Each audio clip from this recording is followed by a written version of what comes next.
তো বন্ধুরা আমাদের দেখানোর সময় হয়ে এসেছে বর্তমানে এখন স্টুডেন্ট কাকে বলে, স্টুডেন্টের পাওয়ার কি অবশ্যই আমাদের দেখাতে হবে বন্ধুরা। আমাদের বর্তমানে এখন জেগে উঠতে হবে, আমরা বেকার চাকরি প্রার্থী, বেকার ক্যান্ডিডেটস, তো ভবিষ্যতে অনেক স্বপ্ন রয়েছে। তো এই রাজ্য সরকারকে অবশ্যই দেখাতে হবে স্টুডেন্টের পাওয়ার কি। নো রিক্রুটমেন্ট নো ভোট, অবশ্যই আপনারা ঠিক শুনেছেন বন্ধুরা। রিক্রুটমেন্ট নোটিফিকেশন যদি রাজ্যে না প্রকাশিত করে তো অবশ্যই বন্ধুরা আপনারা ভোট দেবেন না, এটা কিন্তু ক্লিয়ার। যারা চাকরি খুঁজছেন, যারা বেকার রয়েছেন, যারা বেকার চাকরি প্রার্থী, তো অবশ্যই বন্ধুরা ভিডিওটি আপনারা সম্পূর্ণ দেখুন, আশা করি আপনারা সমস্ত তথ্য এই ভিডিওতে পাবেন। তো বন্ধুরা নো রিক্রুটমেন্ট নো ভোট, রাজ্যে কিন্তু রিক্রুটমেন্ট দরকার। অনেক দিন যাবত কিন্তু কোনো রকম রিক্রুটমেন্ট নোটিফিকেশন রাজ্যে প্রকাশিত হয়নি, আশা করি আপনারা সকলে জানেন। তো একটাই বাহানা দিচ্ছে রাজ্য সরকার বর্তমানে, ওবিসি কেস। এই ওবিসি কেসের জন্য কিন্তু রাজ্যে নতুন নিয়োগের বিজ্ঞপ্তি প্রকাশিত হচ্ছে না, সেটা কিন্তু ক্লিয়ার কিন্তু রাজ্য সরকার বলছেন। কিন্তু বন্ধুরা হাইকোর্ট থেকে ক্লিয়ার বলা হয়েছে 2010 সালের আগে যে সার্টিফিকেটগুলো রয়েছে সে সমস্ত সার্টিফিকেট নিয়ে কিন্তু রিক্রুটমেন্ট করা যেতে পারে, এটা কিন্তু হাইকোর্ট বলেছেন। এবং এটাও কিন্তু ক্লিয়ার যে বর্তমানে যে ওবিসি সংক্রান্ত মামলা চলছে, ওবিসি সংক্রান্ত মামলার জন্য কিন্তু অনগোয়িং রিক্রুটমেন্ট প্রসেস কিন্তু প্রভাব হওয়ার কথা ছিল না। কিন্তু বন্ধুরা সমস্ত রিক্রুটমেন্ট প্রসেস কিন্তু বর্তমানে এখন বন্ধ রাখলো, স্টপ রাখলো, সেটা কিন্তু অফিসিয়াল সাইটে কিন্তু অফিসিয়াল নোটিশ দিয়ে জানিয়ে দেওয়া হয়েছে। হাইকোর্টের অল রিক্রুটমেন্ট এক্সামিনেশন কিন্তু বর্তমানে স্টপ রাখা হলো, সেটা কিন্তু ক্লিয়ার, ঠিক আছে। তো বন্ধুরা এই মুহূর্তে এখন বর্তমানে আমাদের কিন্তু একটাই কাজ করতে হবে, নো রিক্রুটমেন্ট নো ভোট। তো বন্ধুরা রাজ্য সরকার কি ছেলে খেলা পেয়ে গেছে? একটা লিমিট রয়েছে বন্ধুরা, একটা লিমিট কিন্তু ক্রস করে ফেলছে রাজ্য সরকার, একটা কিন্তু অবশ্যই কিন্তু আমাদের মানতে হবে। কারণ ব্যাপারটা হচ্ছে এখানে রাজ্যে রিক্রুটমেন্ট প্রসেস কেন আটকাচ্ছে সেটা কিন্তু কোনো কিছু ক্লিয়ার বোঝা যাচ্ছে না। এবং সিএসকে ওদিন কিন্তু প্রচুর কথাবার্তা শুনিয়েছেন, প্রধান বিচারপতি দুজন প্রচুরভাবে কিন্তু ধমকও দিয়েছেন সিএসকে, বলেছিলেন যে আপনারা কেন বর্তমানে এখন ওবিসি যেটা সার্টিফিকেট রয়েছে কেন এখনও পর্যন্ত ইউজ হচ্ছে 2010 সালের পর, সেটা কিন্তু ক্লিয়ার বলেছেন। কেন আপনারা আইন অমান্য করছেন সেটা কিন্তু ক্লিয়ার কিন্তু হাইকোর্টের তরফ থেকে বলা হয়েছে, ঠিক আছে। তো বন্ধুরা একটা জিনিস খেয়াল করবেন যে রিক্রুটমেন্ট যেটা প্রসেস রয়েছে, যে ওবিসি সংক্রান্ত মামলার জন্য যেহেতু এখন আটকে রয়েছে, কিন্তু আদার কাস্ট কি দোষ করলো একটা জিনিস খেয়াল করবেন অবশ্যই আপনারা।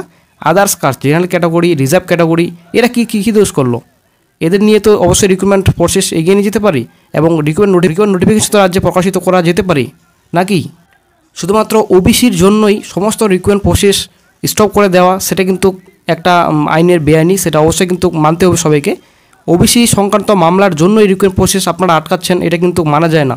অবশ্যই বন্ধুরা আপনারা কিন্তু অবশ্যই খেয়াল করবেন যে ওবিসি সংক্রান্ত মামলা, ওবিসির জন্য রিক্রুটমেন্ট সম্পূর্ণ বন্ধ রাজ্যে, এটা কিন্তু মানা যায় না, অবশ্যই মানা যায় না বন্ধুরা।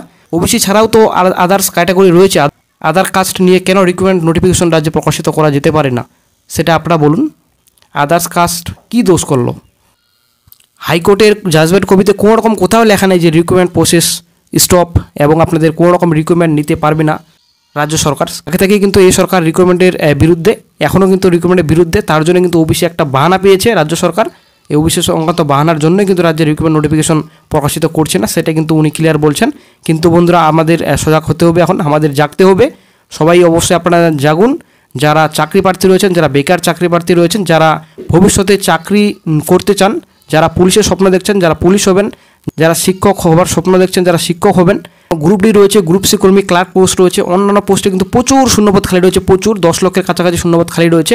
যদিও রাজ্য সরকার এই বিষয়ে বলছেন 10 লক্ষ শূন্যপদ খালি রয়েছে। সামনে ভোট, অবশ্যই নো রিক্রুটমেন্ট নো ভোট, অবশ্যই এটা আমাদের মাথায় রাখতে হবে। এদিকে পঞ্চায়েত নোটিফিকেশন রয়েছে 6652, 7000 কাছাকাছি ভ্যাকেন্সি রয়েছে। বিএসকে ডাটা এন্ট্রি অপারেটর 3000 কাছাকাছি ভ্যাকেন্সি রয়েছে। এখানে ডব্লিউবিএসএসসি নবগঠিত স্টাফ সিলেকশন কমিশনের মাধ্যমে 12000 শূন্যপদে গ্রুপ ডি নেওয়া হবে।